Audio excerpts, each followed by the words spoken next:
Fala pessoal, estamos começando mais um programa Fórum 21. Hoje é dia 6 de novembro de 2019, quarta-feira, são 21 horas e 4 minutos. Estamos começando mais um Fórum 21 aqui no canal da Revista Fórum no YouTube. Como quase todas as noites, eu tenho o prazer de ter a companhia do editor da Revista Fórum, Renato Rovai. Renato, boa noite, obrigado por me acompanhar por aqui. Boa noite, De Luca, boa noite a todas e a todos que estão nos assistindo.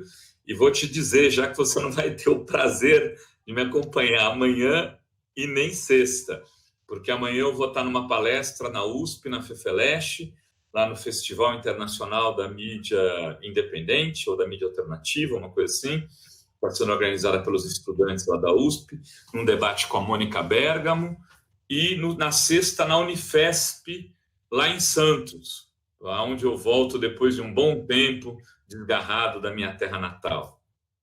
Boa noite, senador Requião. Boa noite a vocês dois. Já adiantando... Me dá um abraço lá na minha amiga Mônica, amanhã. Ah, darei. Será encaminhado.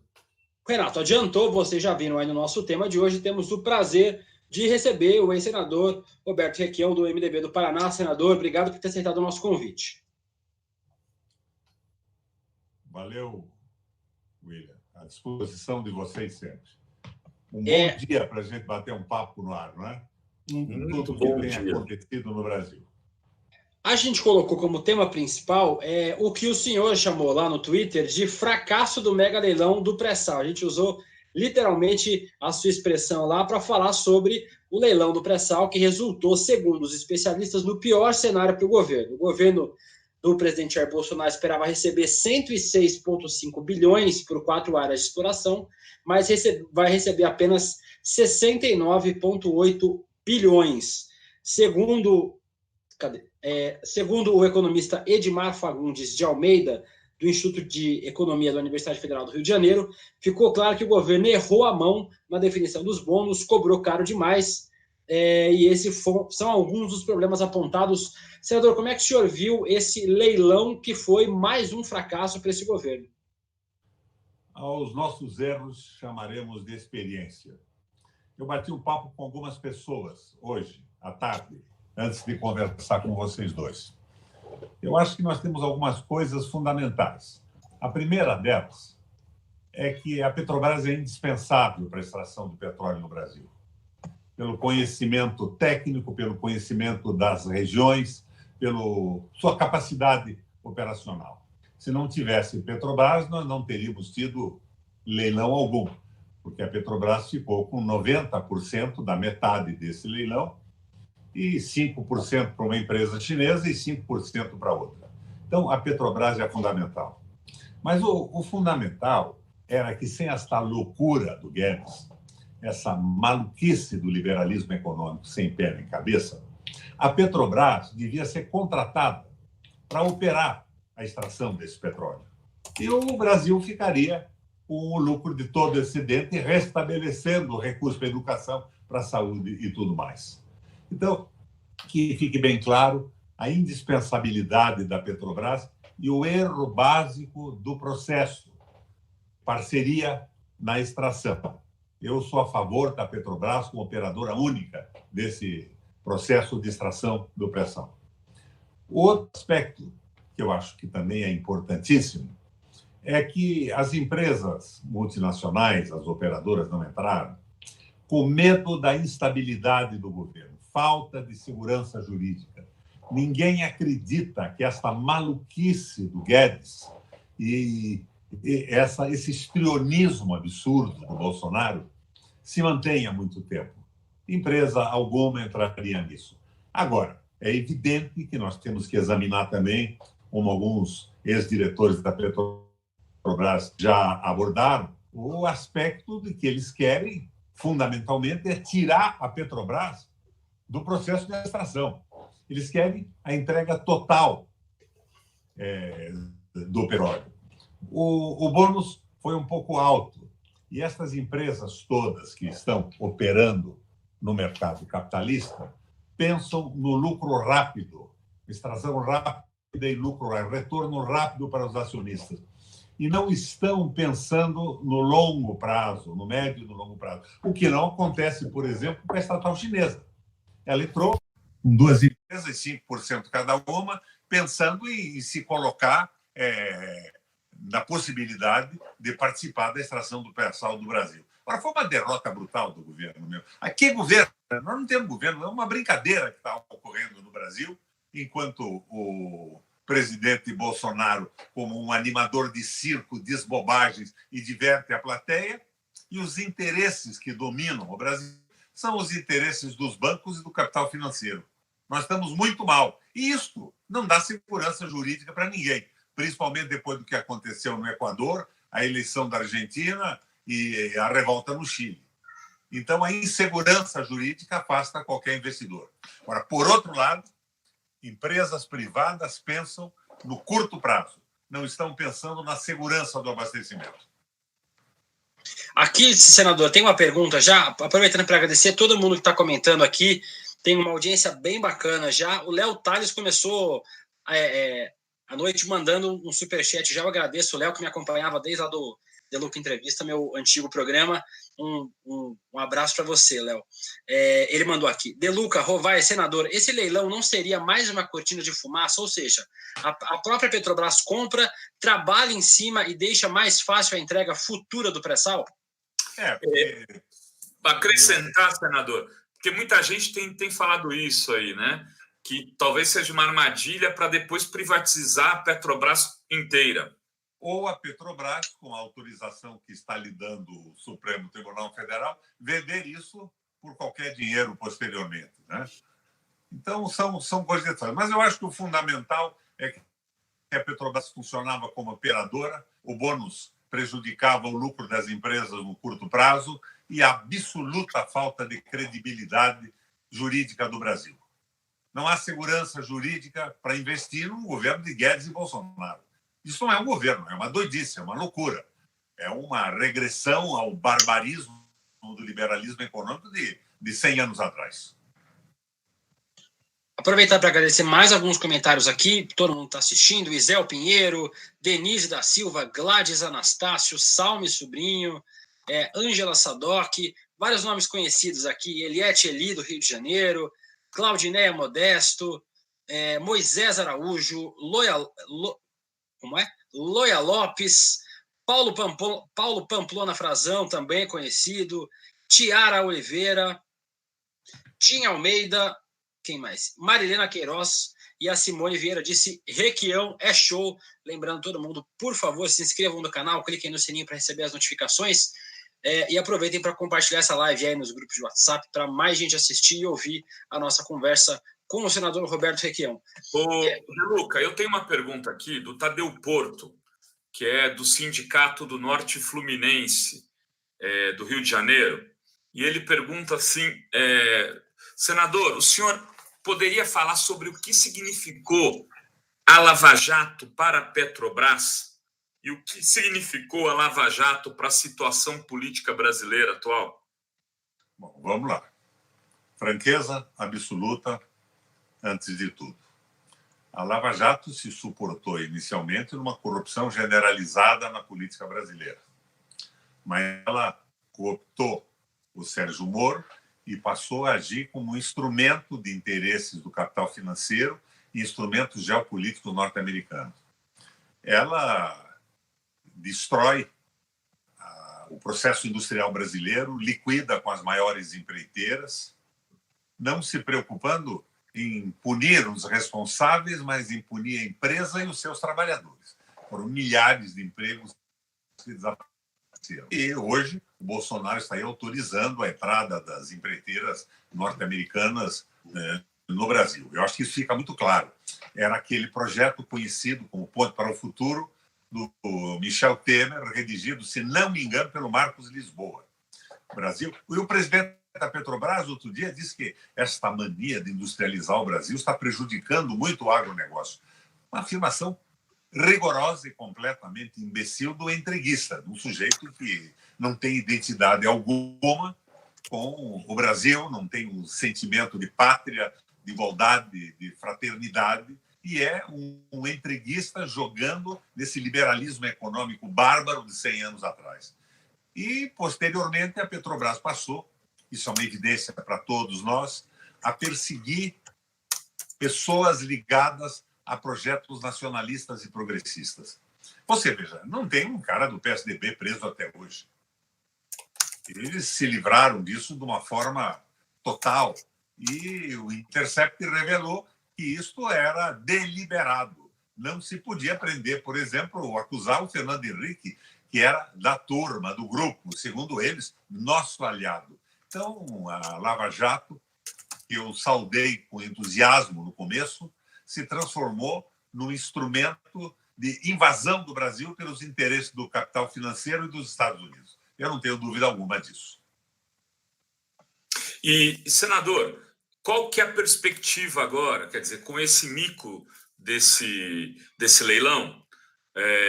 O que o senhor enxerga como próximos movimentos do governo Bolsonaro e Guedes, neste caso específico, né, nessa entrega do patrimônio público e especificamente do petróleo brasileiro? Bom, se alguém compra patrimônio público brasileiro, se alguém compra as nossas reservas petrolíferas de um governo que não tem legitimidade para vendê-lo, que a campanha do Bolsonaro jamais disse que ia vender a Petrobras, privatizar a Eletrobras, acabar com a aposentadoria dos trabalhadores, aprofundar as barbaridades da reforma trabalhista. Quem compra do governo brasileiro está comprando mercadoria roubada. Mas sendo justo com a campanha do Bolsonaro, eles não... É crime de receptação.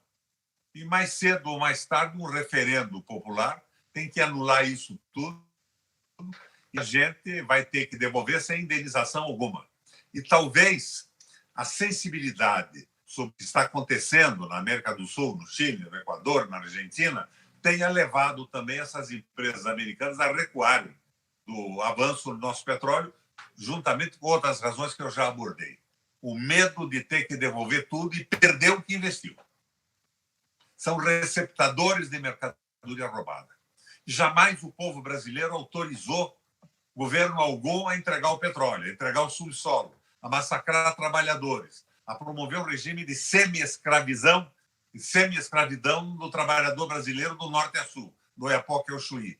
A ilegitimidade do governo é absoluta. Os interesses nacionais permanentes, como a defesa do nosso patrimônio, estão sendo atropelados de uma forma constante. A ilegitimidade do governo é absoluta. E isto pode levar, inclusive a partir daquela CPI do fake news, a um impeachment consistente e retirar o Bolsonaro e o Mourão do governo e promover um novo processo eleitoral.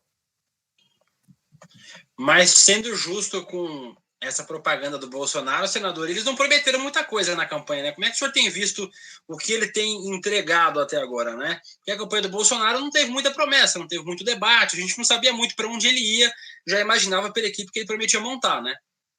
Ele dizia que era o posto Ipiranga dele, o malucão do Guedes. Porque o Guedes é um doido, né? O Guedes é um sociopata. A posição do Guedes é de um atraso absoluto. Esse liberalismo econômico não existe no planeta. Cada país defende os seus interesses, as suas empresas e os seus trabalhadores. O Trump, há 2, 3 meses atrás, disse isso. Nenhum país vai conseguir manter o desenvolvimento ou se desenvolver se não proteger as suas empresas e os seus trabalhadores. E eles estão no processo de liquidação da empresa nacional, do sentimento de pátria, de nação, de interação nacional, que eles não respeitam e estão tentando destruir isso tudo, com o apoio também da nossa imprensa, né? Você vê, a Globo odeia o Bolsonaro, porque ele é brega, porque ele se veste mal, porque ele diz besteira, porque ele aparentemente tem algumas dificuldades mentais. Mas a Globo apoia abertamente a posição do Guedes na destruição do projeto nacional e do nosso processo civilizatório. Acho que o De Luca tem uma pergunta, né, De Luca? Então, eu quero aproveitar que o senhor está falando sobre o Paulo Guedes. Um outro assunto que hoje dominou o noticiário foi esse novo pacote que o Bolsonaro apresentou, o pacote do Paulo Guedes, né, que anuncia várias restrições. São 4 PECs, na verdade, 2 projetos de lei que incluem uma reforma administrativa e mudanças na distribuição dos recursos públicos em educação, entre outras medidas, né? Esse pacote é um pacote muito grande, ele traz, por exemplo, gatilhos que podem ser disparados sempre que governos federal ou estaduais ultrapassarem limites de endividamento. Isso, por exemplo, permitiria com que, em algumas medidas de prazo pré-determinado, de que em 2 anos, por exemplo, os estados e municípios possam autorizar a redução de salário dos servidores junto com redução de carga horária, caso as contas não fechem. Também tem uma outra medida polêmica, né, que é a extinção de quase 1.500 cidades no Brasil. Elas seriam juntadas a outras cidades, porque seriam cidades deficitárias que não conseguiriam arrecadar nem 10% do seu orçamento. Desse pacote até agora, tem muita gente estudando, né, porque é muito complexo, um assunto muito complexo, tem muitos assuntos diferentes dentro desses pacotes. Até agora, o que o senhor viu sobre isso e como é que o senhor avalia, senador? Na verdade, esse pacote é um divertimento, do italiano divertere, desviar do que importa. É mais uma coisa jogada no Congresso para chamar toda a discussão, porque o fundamental que eles querem, o que eles queriam, era entregar a previdência social para os bancos, era entregar o petróleo. Eu acho que o golpe todo se deu em torno da conquista do petróleo. Se lembra daquele projeto do José Serra, do pré-sal, que nós perdemos por 1 ou 2 votos no plenário, porque o governo jogou contra nós no plenário. Nós tínhamos certeza absoluta da vitória. De repente, o líder do governo encaminha para apoiar o José Serra. Então, são coisas muito estranhas que acontecem nesse processo. Mas eu vejo que tudo surgiu a partir da desnacionalização do Brasil, esse projeto de liberalismo econômico. E este pacotinho, sobre ele, o Guedes já disse hoje que nada é inegociável, pode negociar tudo. É mais um divertimento do que um projeto sério. O senhor falou agora aí do líder do governo, líder do governo Dilma, né? O famoso Romero Jucá. Roberto? Romero Jucá. Romero Jucá, que era do PMDB, era senador e era líder do governo na época. Me diz uma coisa, qual avaliação o senhor faz hoje do impeachment da ex-presidenta Dilma? Por que ele ocorreu daquela forma, com tão pouca resistência? Por que foi tão fácil operar a conquista da soberania brasileira e tão difícil em outros países que precisam de guerra e tal? Aqui, com algumas manifestações de rua e uma articulação midiática, jurídico-parlamentar, em 1 ano a fatura estava resolvida. Foi a cobertura do pré-sal acusando a política de corrupta e alguma inabilidade pessoal da Dilma, que é inquestionável. Não se pode acusar a Dilma de um desvio de dinheiro público e de nada nesse sentido de lesão ao patrimônio. Mas ela tinha uma certa inabilidade e eles queriam avançar. O projeto Ponte para o Futuro foi feito pelo Marcos Lisboa e foi acelerado agora pelo Guedes no governo do Bolsonaro. Mas isso vinha de longe, né? Meirelles, Joaquim Levy. Então, essa pressão vinha há muito tempo em cima do governo. E a Dilma, num determinado momento, imaginou que se ela cedesse à pressão do capital financeiro, ela conseguia um equilíbrio de contas e poderia, dentro de 1 ano, por exemplo, realizar o governo que desejava e pretendia. Nada disso deu certo, mas tivemos alguma inabilidade por parte do governo para conversar com o Congresso Nacional e esse processo levantado pela Globo da corrupção endêmica dos políticos. Requião, falando em Dilma, eu quero falar aqui de um outro personagem, antes de falar do Lula, mas de um outro grande personagem da política brasileira, que é o Ciro Gomes. Como é que você tem visto as últimas declarações do Ciro, em especial relativas ao Lula nesse momento que ele está preso? Hoje, inclusive, o senador mandou parabéns hoje, inclusive, né, lá pro Ciro Gomes, que ficou nos trending topics o aniversário do Ciro. pela crítica que ele tem feito à política malucada do Guedes. Mas eu não cumprimento por esse nonsense do ataque pessoal ao Lula, dessa insistência, dessa obsessão que não tem razão nenhuma. O Brasil está precisando construir uma frente política contra o liberalismo econômico, uma espécie de uma geringonça portuguesa, uma frente contra o liberalismo econômico, assumindo algumas reivindicações populares. Portugal assumiu o aumento do salário mínimo, o aumento da aposentadoria e passou a investir mesmo deficitariamente no desenvolvimento, no crescimento, na infraestrutura, está crescendo, está pagando as suas dívidas e é o único país da Europa que consegue isso hoje.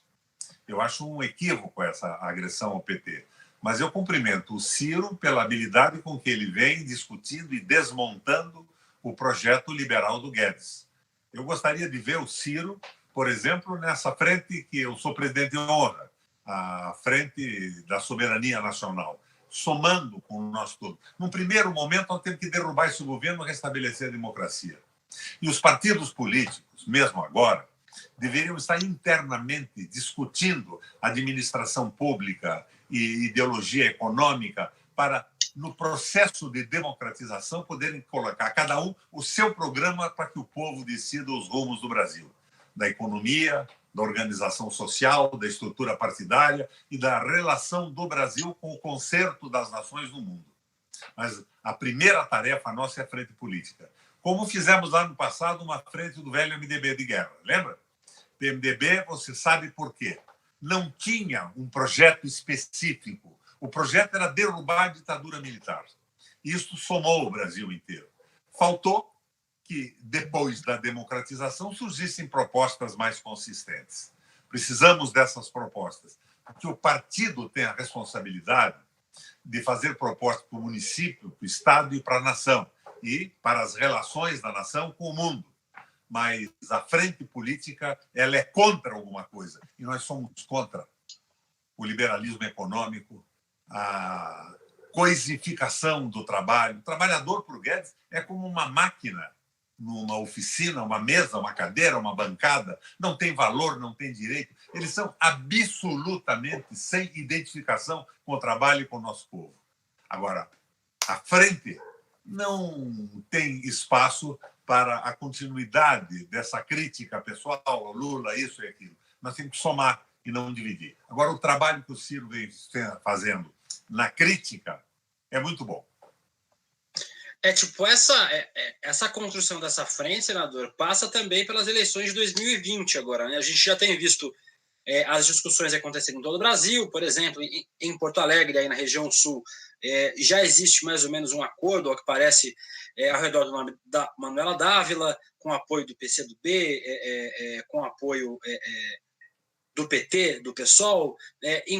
Lá em Florianópolis, parece que o candidato deve ser do PSOL, com apoio do PT e do PCdoB. Eu queria saber como é que o senhor tem visto a construção dessas frentes para essas eleições de 2020. Muita gente tem dito que essa eleição agora é a primeira trincheira para enfrentar o Bolsonaro em 2022. E se o senhor tem participado dessas conversas, especialmente aí para definir como é que vai ser a disputa em Curitiba. E se o senhor é o nome dessa frente em Curitiba, né, para ser mais objetivo e direto. Mas nesses milhares de prefeituras que vão disputar a eleição, o nosso William citou duas, Porto Alegre e Florianópolis. A maioria dos municípios está perdida. Os partidos estão totalmente desestruturados no Brasil. E as últimas eleições passaram por cima dos partidos, né? O Collor se elegeu sem partido, o Bolsonaro se elegeu sem partido, Fernando Henrique praticamente sem partido. Foram mobilizações da mídia e de opiniões de diversos setores, mas com uma prevalência sempre dos interesses do capital financeiro e dos antigos barões da economia brasileira. Mesmo no governo do Lula, a maioria no Congresso Nacional nunca se consolidou de uma forma programática. Era tudo negociado com a fisiologia e com o interesse dos financiadores de campanha. Um político hoje tem muito pouco compromisso com o seu discurso de campanha e com o programa do seu partido, mas tem um compromisso enorme com o financiador da caríssima campanha que realizou. Esse é um dos problemas. É o problema da revanche do capital financeiro contra o Estado Social que se formou na Europa com a evolução da Revolução Russa, do comunismo, que os colocou em pânico, começaram a ceder voto das mulheres, direitos trabalhistas, direitos das minorias. Quando a Rússia cai, depois da glasnost e da perestroika, vem a revanche, que era a destruição do Estado com a valorização absoluta do Banco Central, a precarização do parlamento e do processo eleitoral com o financiamento de campanha cada vez mais caro e a precarização do trabalho, a semi-escravização do trabalho, a revogação das leis trabalhistas, as garantias. E é isso que está acontecendo no Brasil. Nós somos reflexo de um movimento de revanche do capital financeiro contra a social-democracia que se instalou na Europa há poucos anos atrás. O senhor deu uma fugidinha, senador. O senhor, essa conversa existe aí não é em Curitiba? Aqui em Curitiba, eu acho que nós precisamos ter um candidato comum, mas nós não chegamos a isso, não. E o senhor não é esse candidato comum? Não esqueça que aqui em Curitiba o Bolsonaro fez 74% dos votos. E as redes de televisão... Veja, por exemplo, eu estou conversando com vocês aqui. Então, um bate-papo. Eu não consigo, há anos, um espaço numa rádio do Paraná. Eu converso, às vezes, pelo Face e me comunico pelo Twitter. Há uma dominação total.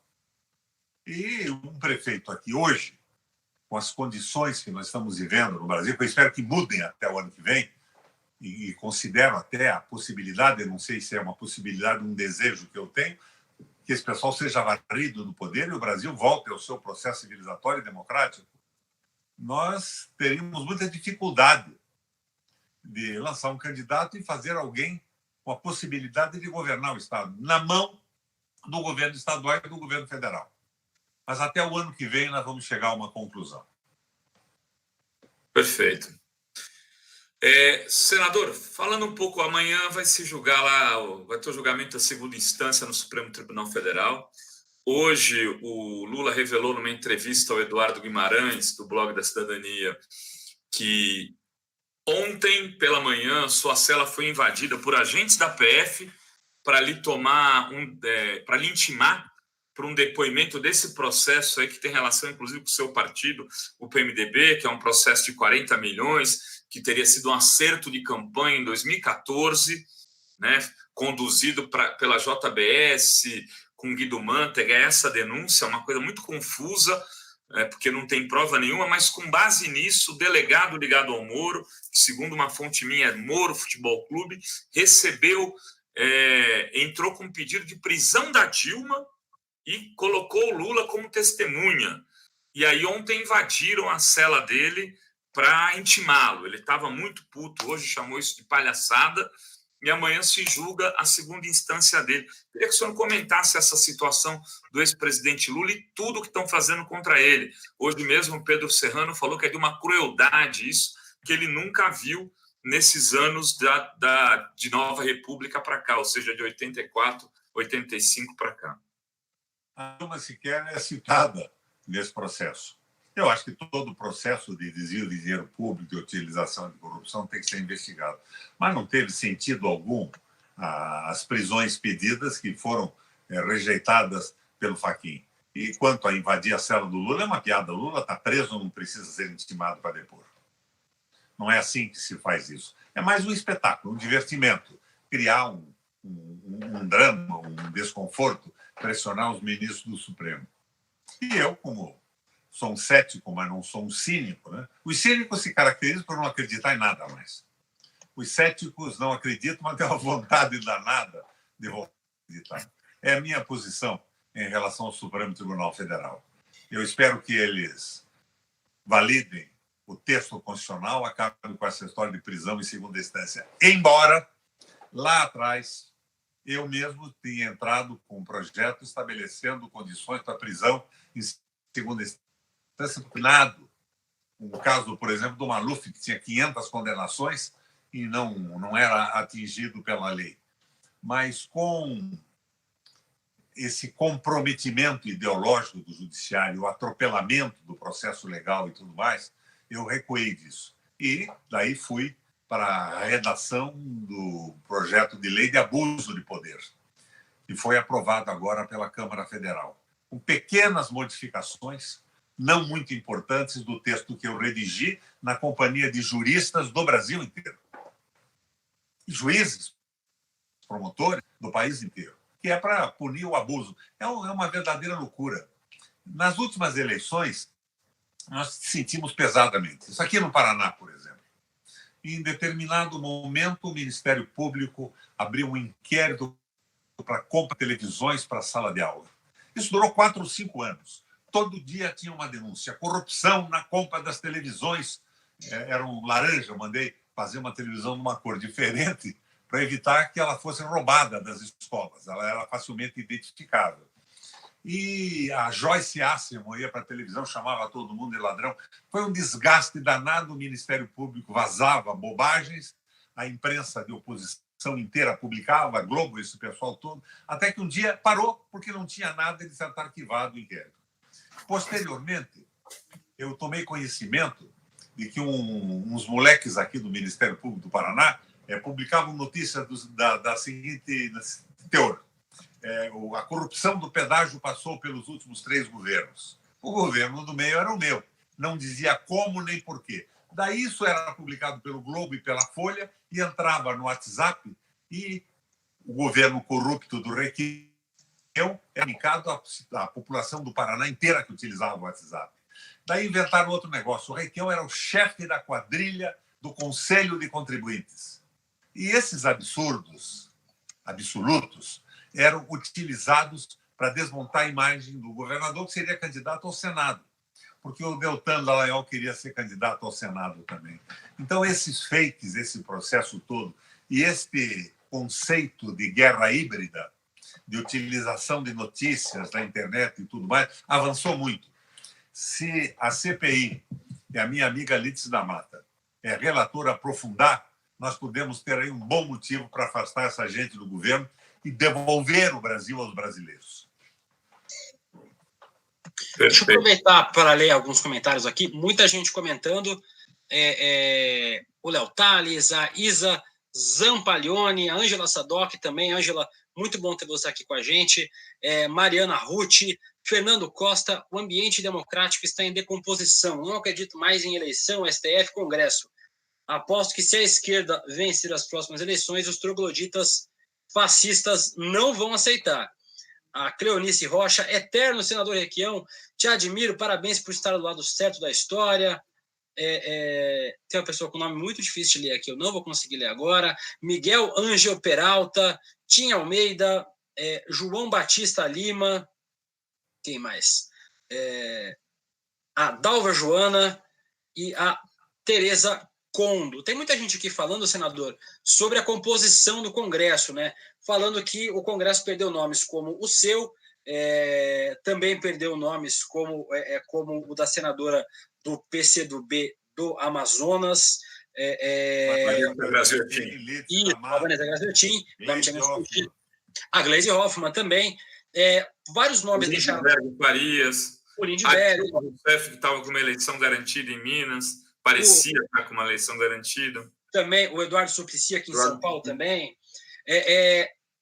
Tem muita gente falando sobre essa composição do Congresso. O senhor foi senador por 2 períodos. Como é que o senhor avalia essa composição do Congresso? Como é que o senhor tem visto? É uma composição muito diferente do que a gente tem visto, mesmo em governos de direita, já que o senhor foi senador durante o governo do Fernando Henrique, por exemplo. Essa negação da política acabou levando ao Congresso Nacional e ao Senado um bando de alienados. Nós temos um bando de alienados completamente doidos, o líder do governo, o tal do coronel Olímpio, né?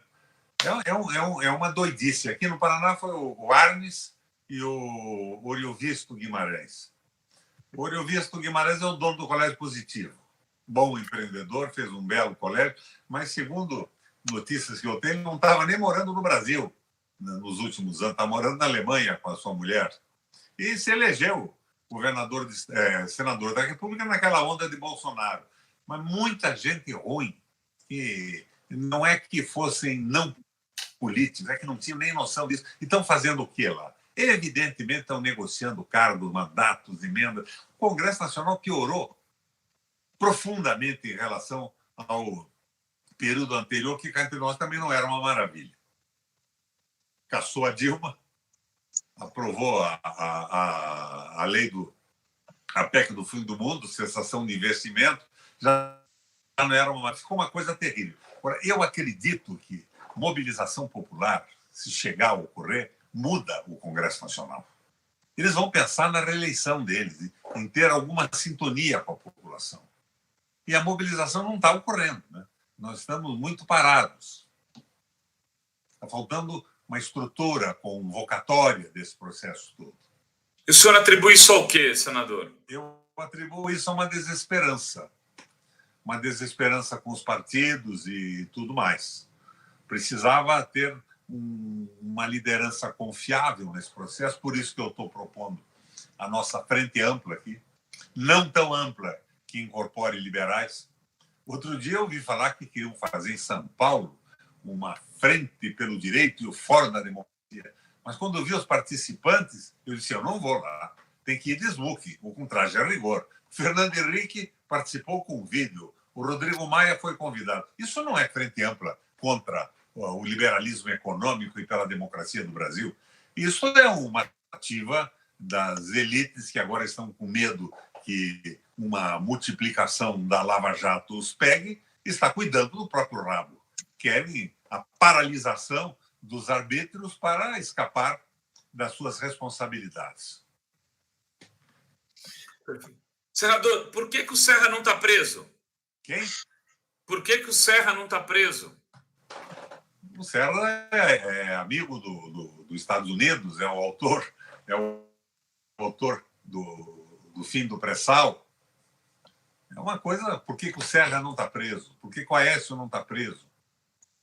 Por que o Botafogo não está preso? Por que o Bolsonaro não está preso?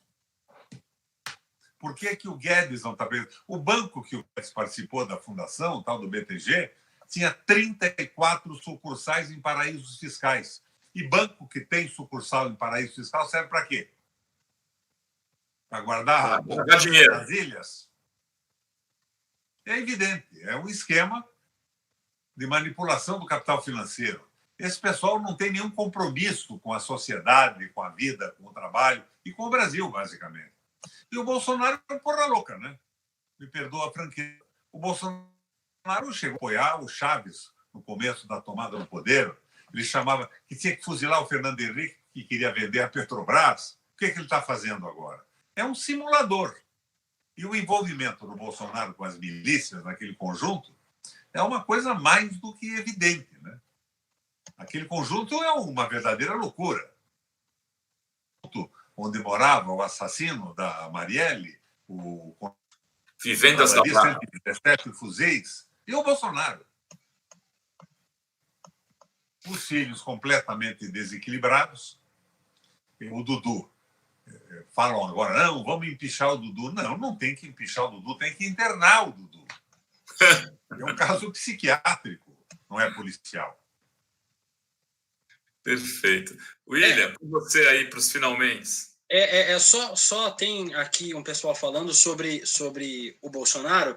Ontem o Pedro Serrano falou que o Bolsonaro parece estar fazendo um teste de força para ver até onde é que ele pode ir, onde é que ele consegue ir, e sem romper esse limite democrático, apesar do próprio Pedro dizer que a nossa democracia já não é mais como era antes, da gente já viver um outro tipo de Estado autoritário.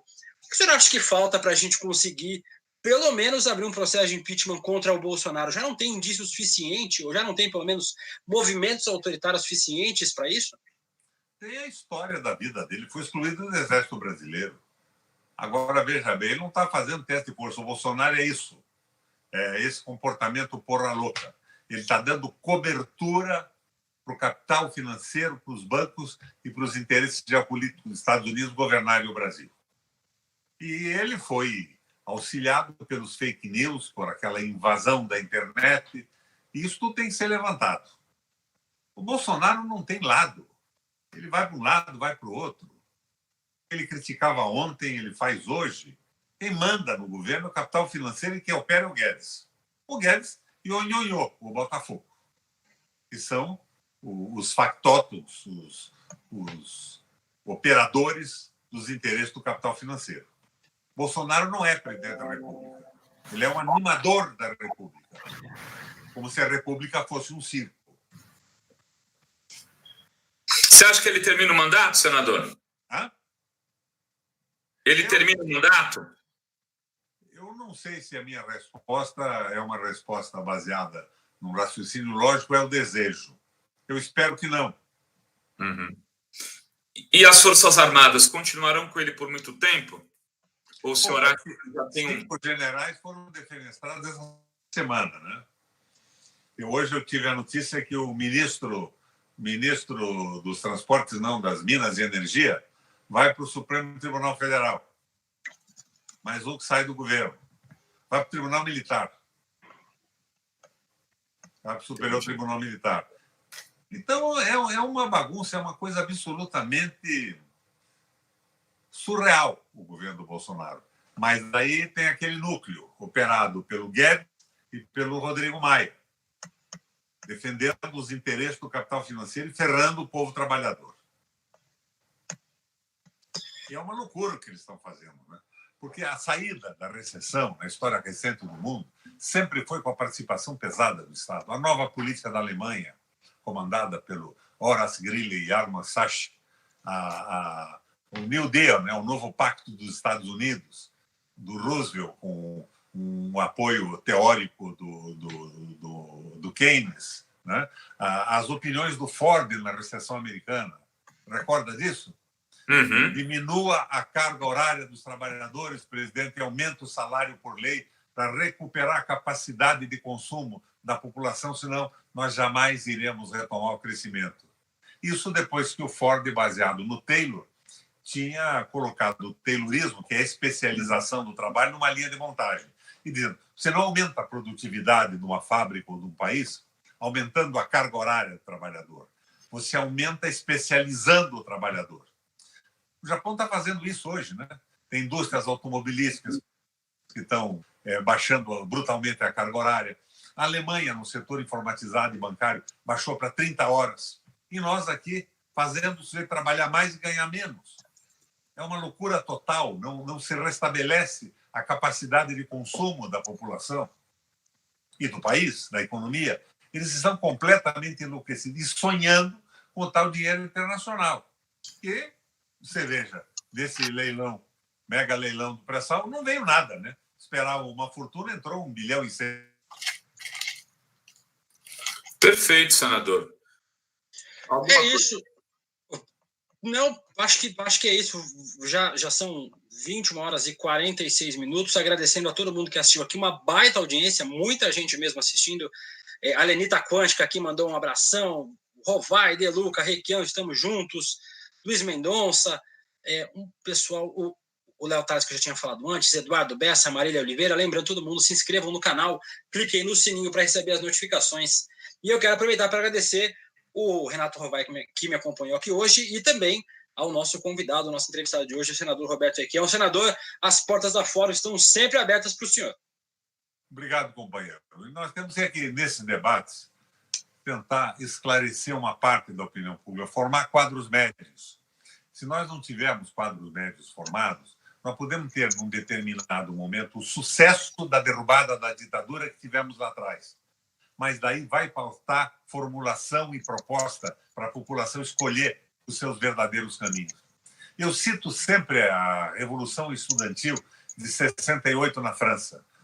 Daniel Combedi, Rudi Deutscher, Marshall McLuhan, sacudiu a França, sacudiu o mundo, mas como não tinha atrás, para dar sequência, uma estrutura partidária organizada e propositiva, conseguiu derrubar o ministro da Educação e nada mais aconteceu.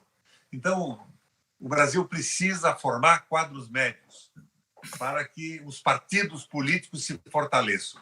Esse jogo de criminalizar partido político é essencial para a submissão do Brasil na condição de um país de segunda categoria, um Estado associado a interesses internacionais. Nós temos que vencer essa etapa. Muito bem. É isso, Rovai. Obrigado de novo por ter me acompanhado. Muito obrigado a todas e a todas aí. Beijos no coração de todo mundo. Grande abraço ao senador Requião. para todo mundo. Senador, obrigado. Renato, obrigado. Pessoal, boa noite. Amanhã a gente conversa com o Emílio Souza, deputado estadual aqui de São Paulo, e também com o Pedro Serrano, novamente falando sobre a votação lá do presidente Lula. Na sexta-feira tem a deputada Natália Bonavides, do PT do Rio Grande do Norte. E a gente fica por aqui. Tchau. Tchau. Tchau, senador. Um abraço.